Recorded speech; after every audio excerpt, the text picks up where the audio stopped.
sou o Clóvis, eu sou casado com a Cecília há 38 anos. E eu sou a Cecília Bonitinha, do Clóvis Bonitinho. Isso, nós temos 2 filhos, a Mariana e o Felipe.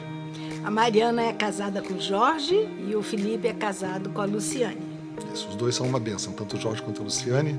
E eles nos deram um bando de netos aí. Nós temos então 2 netos nos Estados Unidos, temos o Mackenzie e o Lorenzo. E nós temos 3 netos brasileiros, que são a Isabela, o Vitor e o Daniel, o bebezinho de 9 meses.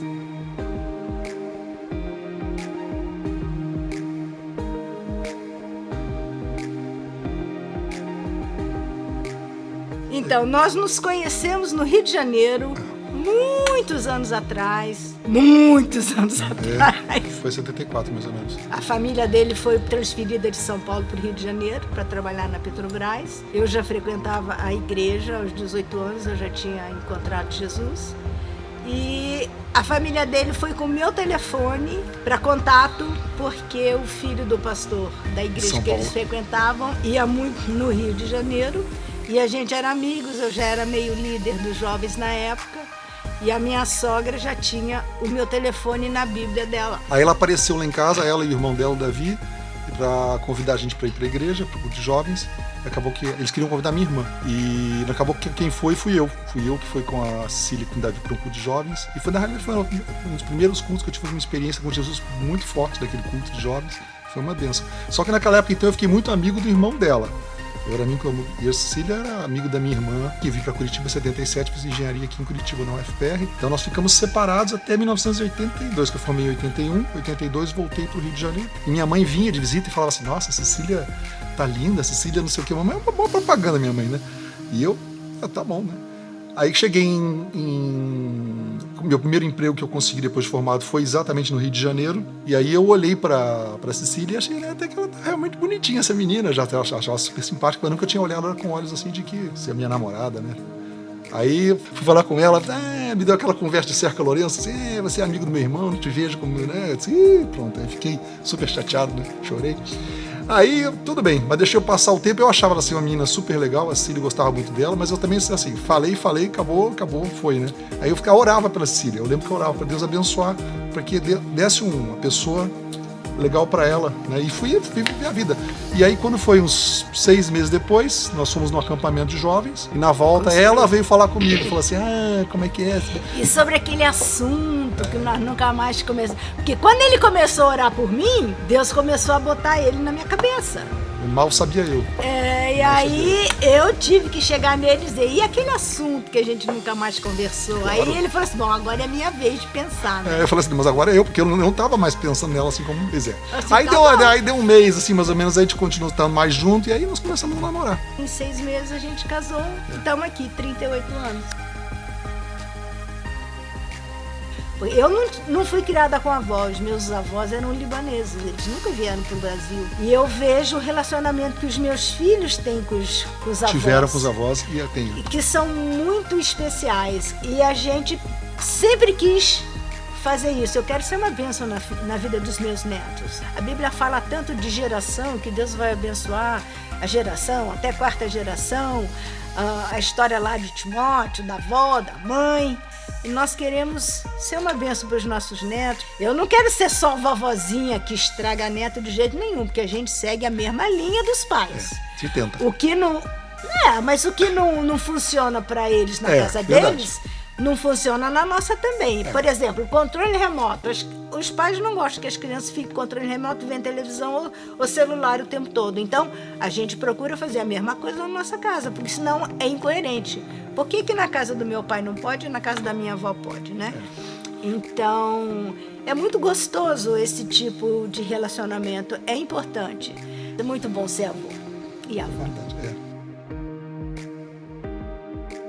A educação dos filhos é responsabilidade dos pais, né? Então, os nossos filhos têm a responsabilidade de educar como eles acharem que tem que educar os netos.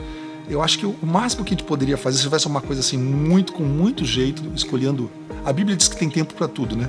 Então, o senso de oportunidade é uma coisa que eu acho que é super importante. Então, em um momento de oportunidade, talvez dá um toque, diz assim, olha, você não acha que está sendo muito isso ou muito aquilo?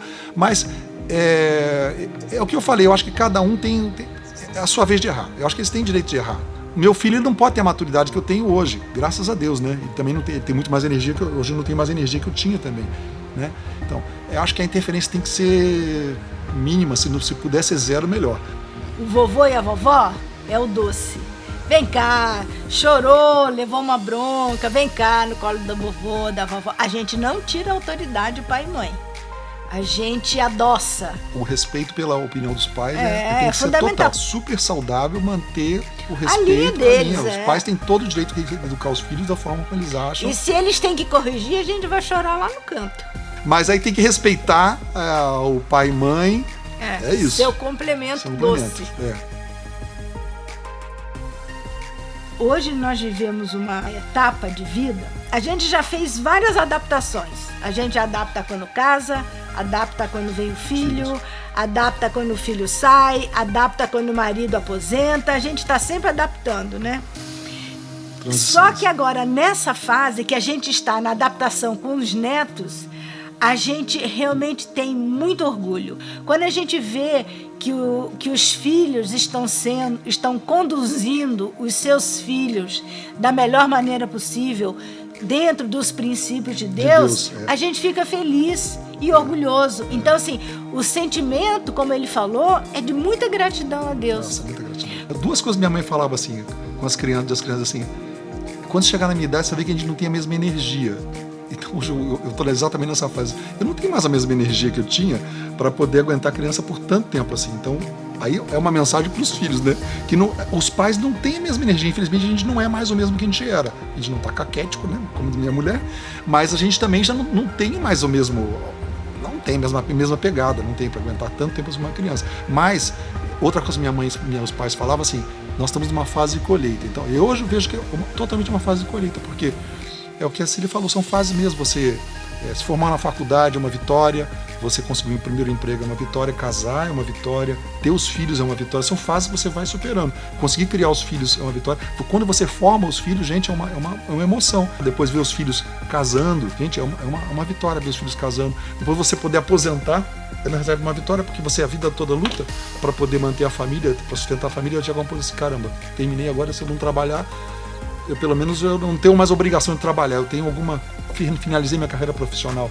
Então agora, os netos chegando, gente, eu estou completando uma etapa, agora estou vendo a continuação da minha família ali nos netos, né? Então, agora, até a coisa eu já posso até morrer, né? Já fiz tudo que eu tinha que fazer, posso até morrer. Não plantei uma árvore, não escrevi um livro, mas estamos felizes. Chama até de mestrado. Mas é assim, então a sensação de quando você olha e vê isso, como nós estamos, pela graça de Deus, eu volto a repetir isso aí, a sensação é de muito orgulho, da Mariana, do Felipe, e a gente vê eles desabrochando dentro do caminho que eles escolheram, e a gente vê Deus abençoando eles passo a passo.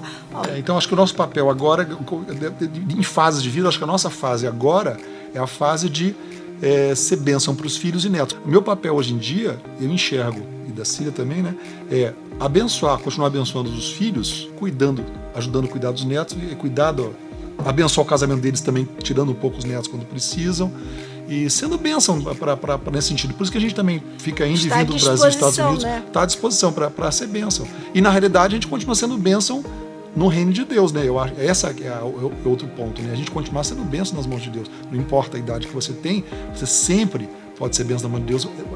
Esse é o nosso papel, ser bênção no reino de Deus. Estar atento à voz de Deus, aprender a ouvir a voz de Deus, porque isso é uma coisa que eu acho que até o fim da vida eu vou estar tendo que aprender a ouvir a voz de Deus, né? Ouvir a voz de Deus e agir de acordo com a voz de Deus, né? E ser bênção nas vidas das pessoas que Deus coloca ao nosso redor, a nossa família e das pessoas que não são nossa família, que acabam sendo nossa família estendida, né? Que são os amigos dos filhos, que são os sobrinhos postiços que Deus vai colocando na nossa vida. É verdade. Né? Isso faz parte do estilo de vida. Eu acho que a questão de transmitir princípio bíblico é uma coisa que tem que ser como respirar. Você tem que estar o tempo todo pensando dessa forma. Eu acho que sempre foi assim com a gente, né? Então, com os netos não é diferente, quer dizer... A Bíblia diz que a gente tem que ser imitador de Cristo, né? Então, a verdade é assim, se os princípios da Bíblia estão dentro de você, você age normalmente. Então, a gente tem aquela Bíblia infantil. Se a gente bota as crianças para dormir, a gente ora com as crianças. A gente vai contar historinha e vai contar. Se a gente está vivendo, se eles fazem alguma desobediência, a gente fala, gente, a gente tem que obedecer a Jesus, a gente não pode ser desobediente. Você já não sabe que mamãe e papai vão corrigir vocês se vocês não obedecem? Então a gente tem que obedecer. Se a gente está vivendo a palavra de Deus, essas coisas são naturais. Então, acho que essa questão da naturalidade é um aprendizado para a vida, né? A gente tem naturalidade nas coisas de Deus, no trabalho, na criação com os filhos, em tudo. Outro dia apareceu uma pessoa pedindo coisa lá, então o pessoal orou com ele, deram lá o que a pessoa está precisando, conversaram sobre Jesus, fizeram oração. Então, assim... Acho que as crianças, mais do que você falar com as crianças observam. Exatamente. Veem como os pais se comportam, como os avós se Exatamente. comportam, e isso é o aprendizado que é importante. A gente tem que viver aquilo que a palavra ensina. Se a gente está vivendo normalmente, as crianças veem.